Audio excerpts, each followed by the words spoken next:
hidup di dalam dunia takkan sunyi dari ujian.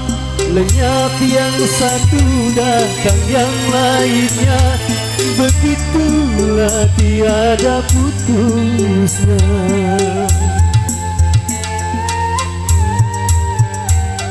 Tak selamanya langit itu gelap, suatu saat kan cerah juga. Hiduplah dengan sejuta harapan, habis gelap akan terbit terang.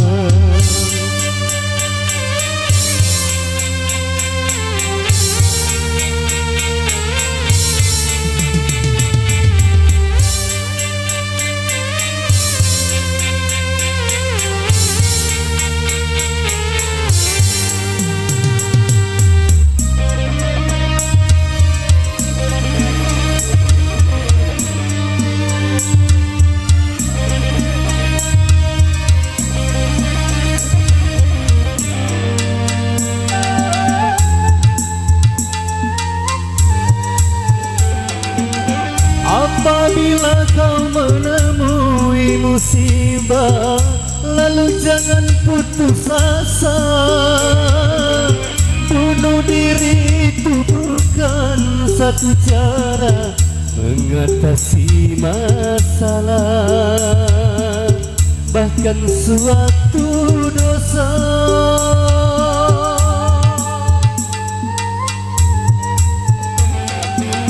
Apabila kau menemui musibah, sabar serta tawakallah, supaya kau memperoleh kemenangan dalam ampunan Tuhan, penuh kebahagiaan.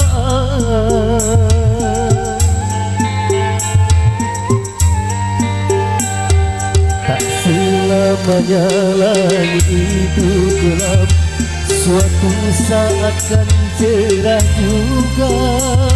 Hiduplah dengan sejuta harapan, habis gelap akan terbit terang.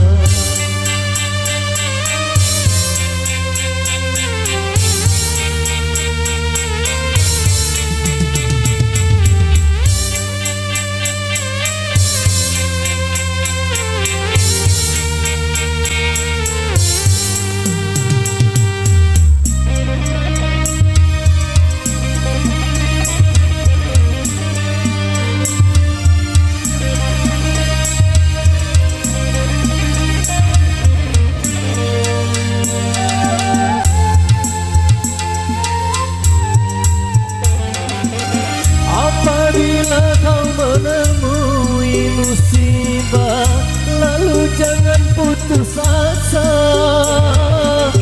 Bunuh diri itu bukan satu cara mengatasi masalah,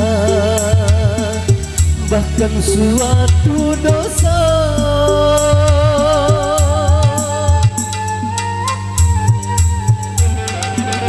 Apabila kau menemui musibah, sabar serta tawakallah,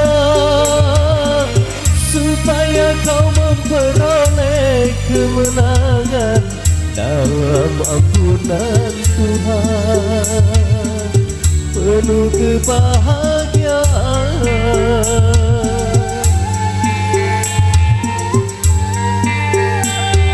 Selama hidup di dalam dunia takkan sunyi dari ujian.